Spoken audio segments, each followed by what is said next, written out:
Hello दोस्तों, स्वागत है आपका अपने यूट्यूब चैनल अमर प्रयास जी के जी पर। तो दोस्तों आज है आपका 3 जुलाई और 3 जुलाई को जो आपका 4th शिफ्ट में एग्जाम था आपका एसएससी सिलेक्शन फेज 10 का, वो आपका समाप्त हो गया है। तो उम्मीद करते हैं जिन लोगों का भी एग्जाम था अच्छा गया होगा। तो आज की इस वीडियो में दोस्तों जीके जीएस के सभी प्रश्नों को देखेंगे जो कि दोस्तों हमें प्राप्त हो गए हैं।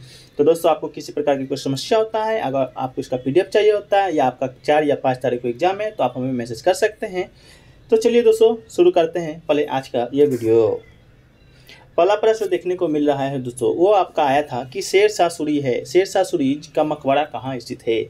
तो शेरशाह सूरी जो कि दोस्तों भारत में सूर्य समाज का संस्थापक था, जिसने कन्नौज के युद्ध में या बेलग्राम के युद्ध में हुमायूं को हराया था। यह प्रश्न आपका सेकंड शिफ्ट में आया था। तो उसी शेरशाह सूरी के बारे में आपका 4th शिफ्ट में आया है कि शेरशाह सूरी का मकबरा कहाँ स्थित है। तो दोस्तों शेरशाह सूरी का मकबरा बिहार के सासाराम में स्थित है। तो कहाँ स्थित है दोस्तों? सासाराम में, जिसका निर्माण 16 अगस्त 1545 ईस्वी में पूरा हुआ था। मकबरा सम्राट शेरशाह सूरी बिहार के पठान की यार्ड में बनाया गया था, जिसने मुगल साम्राज्य को हराया और सूरी समाज की स्थापना की थी उत्तर भारत में। रबी अल उल एच 152 या 23 मई 1545 ईस्वी को 10वें दिन कलिंजर के किले में एक आकस्मिक बारूद विस्फोट में इसकी मृत्यु हो गई थी। इसके किसका? तो शेरशाह सूरी का। तो दोस्तों शेरशाह सूरी जिनका जो मकबरा है बिहार के सासाराम में आपका पड़ता है।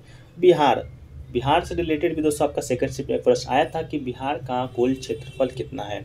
तो दोस्तों बिहार का जो क्षेत्रफल है आपका 94,163 किलोमीटर स्क्वायर आपका बिहार का क्षेत्रफल था।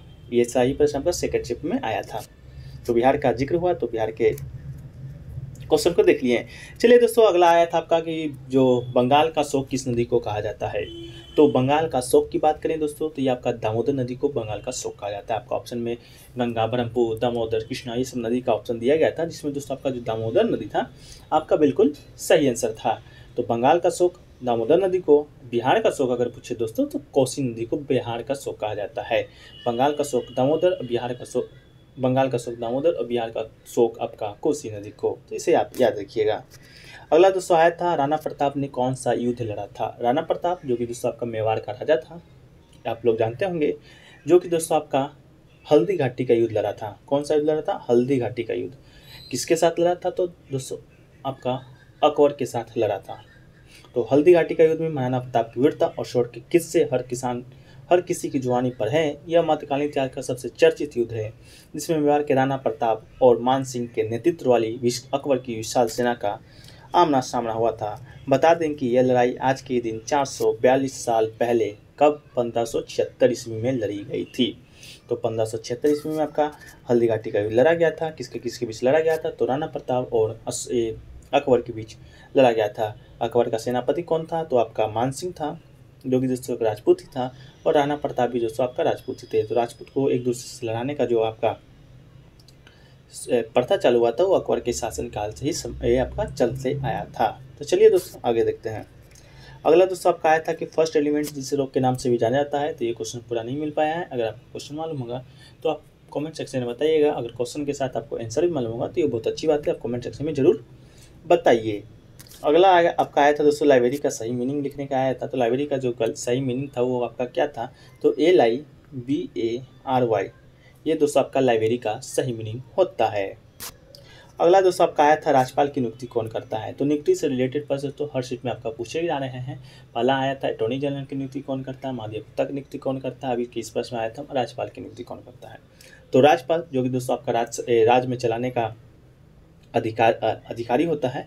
केंद्र की ओर से आपका भेजा जाते हैं राज्यपाल। राज्यों में राज्यपाल और केंद्र में राष्ट्रपति का जो आपका ओहदा होता है वो आपका समान होता है। तो राज्यपाल की अधीनस्थ किसी प्राधिकारी को विधि द्वारा कृत प्रदान करने से संसद या राज्य के विधानमंडल निवारित नहीं करेगी। अनुच्छेद 155 आपका राज्यपाल की नियुक्ति से संबंधित है। राज्य के राज्यपाल को राष्ट्रपति अपने हस्ताक्षर और मुद्रा सहित अधिपत्य द्वारा नियुक्त करता है और राज्यपाल राष्ट्रपति के पश्चात पर्यंत धारण करेगा। तो अनुच्छेद 155 के तहत राज्यपाल की नियुक्ति होती है और आपका राष्ट्रपति के द्वारा किया जाता है।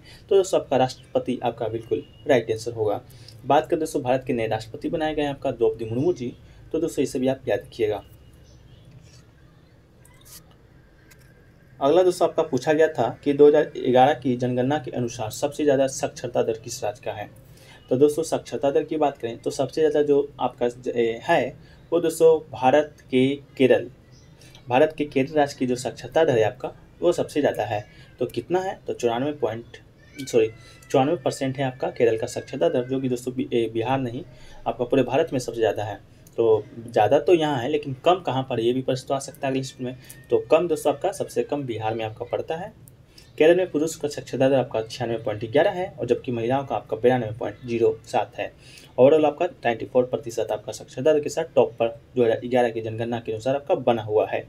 2001 की जनगणना के बाद राज्यों में वृद्धि 3.14% अंक की एक दशक की वृद्धि दर्ज हुई है। तो दोस्तों ये तो हुआ आपका केरल का, जो कि सबसे ज़्यादा था। अब बात करें भारत का साक्षरता दर कितना है, तो दोस्तों आपका 74.04% आपका भारत का साक्षरता दर है।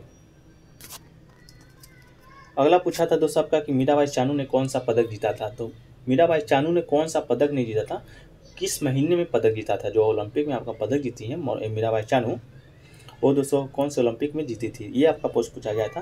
तो चीन की होई जिऊ ने कुल 210 किर्गा स्नेच में 94 किलो किले ने 116 किलो से टोक्यो 24 जुलाई मीराबाई चानू ने ओलंपिक में भारोत्तोलन स्पर्धा में भारत का 21 साल का इंतजार खत्म किया। तो दोस्तों आपको आंसर मिल गया होगा। जुलाई महीने में दोस्तों मीराबाई चानू ने ओलंपिक 2021 में खेला गया था, उसमें आपका पदक जीता था। तो कब, 24 जुलाई को। तो जुलाई मंथ जो हमारे होंगे बिल्कुल सही होगा। 49 किर्गा में 49 केजी की स्पर्धा में रजत पदक जीता था, आप देख सकते हैं। तो टोक्यो ओलंपिक 2020 जो हुआ था, उसमें आपका मीराबाई चानू जो कि आपका खाता खोली थी पहला पदक जीत के। कौन सा पदक, तो रजत पदक। तो भारत ने कितना पदक जीता, तो दोस्तों भारत ने आपका कुल 7 पदक जीता था टोक्यो ओलंपिक 2020 में। इसके अलावा दोस्तों कि टोक्यो ओलंपिक की रजत पदक विजेता मीराबाई चानू ने दोस्तों महिलाओं की 49 किर्गा भारोत्तोलन स्पर्धा में 2022 राष्ट्रमंडल खेल में भारत का पहला स्वर्ण पदक जिताया है। तो ये आपका दोस्तों करंट का न्यूज है, जो कि आपका कॉमनवेल्थ गेम हो रहा है। कहाँ हो रहा है, तो बर्मिंघम में शायद हो रहा है। तो वहाँ पे दोस्तों आपका 2022 का जो राष्ट्रमंडल खेल है आपका, वहाँ भी जो मीराबाई चानू है आपका भारोत्तोलन में पहला स्वर्ण पदक जीता था। वहाँ आपका रजत, लेकिन राष्ट्रमंडल खेल में आपका स्वर्ण पदक पहला जीत के खाता खोला है। तो इस बात को भी याद रखना। अगले शिफ्ट नहीं, जिनका भी आगे आने वाला एग्जाम है, रेलवे ग्रुप डी हो गया आपका, ये SSC GD वगैरह, तो उसमें आपको पूछा जा सकता है। अगला पूछा था दोस्तों पृथ्वीराज चौहान ने किसको ट्रायन के युद्ध में हराया था। तो पृथ्वीराज चौहान की सेना ने 1191 ईस्वी में ट्रायन का प्रथम युद्ध में गुरिंदा को हराया था। गुरिंद राजा मोहम्मद गोरी को दूसरा कराया था, जिसका मूल नाम मौजुद्दीन मोहम्मद बिन साम था, जो कि युद्ध में गंभीर रूप से घायल हो गया था, गजनी लौट गया था, अपनी बदला लेने को तैयार था। तो 1191 के युद्ध में दोस्तों आपका पृथ्वीराज चौहान है जो कि मोहम्मद गोरी को हराया था। लेकिन दोस्तों 1 साल बाद 1192 ईस्वी में आपका फिर से मोहम्मद गोरी आपका आता है, ट्रायन का युद्ध लड़ता है और पृथ्वीराज चौहान को हरा देता है, ताकि उसका सत्ता को समाप्त कर देता है। तो दोस्तों 1191 में पृथ्वीराज चौहान ने हराया था, लेकिन 1192 आपका मोहम्मद गोरी ने हराया है।